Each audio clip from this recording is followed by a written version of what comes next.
சோழ நாட்டின் அரண்மனையில் இசை மற்றும் கலைக்காக மிகவும் புகழ்பெற்ற இளவரசி மேகலா வாழ்ந்தார்.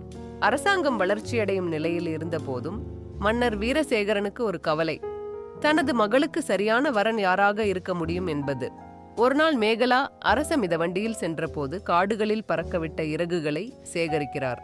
அப்ப ஒரு புலி தாக்க அவளை காப்பாற்றுகிறான் அருண். ஒரு சாதாரண கிராமத்து இளைஞன், ஆனால் வீரமிக்கவன்.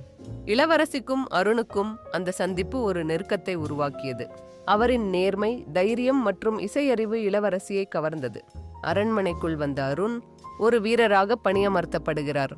மேகலாவுக்கும் அருணுக்கும் இடையில் மர்மமாக காதல் உருவாகிறது. இருவரும் வனத்தில் சந்தித்து பேசுவது வழக்கம். இசை, இயற்கை மற்றும் கனவுகளால் காதல் மலர்கிறது. மந்திரி சாம்பவன் இளவரசியின் காதலை அறிந்து அருணை தேச துரோகியாக சித்தரிக்க முயற்சிக்கிறார். மன்னர் அருணை சிறையில் அடைக்கும் போது மேகலா தைரியமாக மன்னரை எதிர்த்து நியாயம் கோருகிறாள். அருண் தன்னை நிரூபிக்கிறான். அவரது உண்மை காதல் மற்றும் சாதனை அனைவருக்கும் தெரிய வருகிறது. சாம்பவன் கபடம் நக்கிறது. மன்னர் மனம் மாறுகிறான். முடிவு: இளவரசி மேகலாவுக்கும் வீரர் அருணுக்கும் திருமணம் நடத்தப்படுகிறது.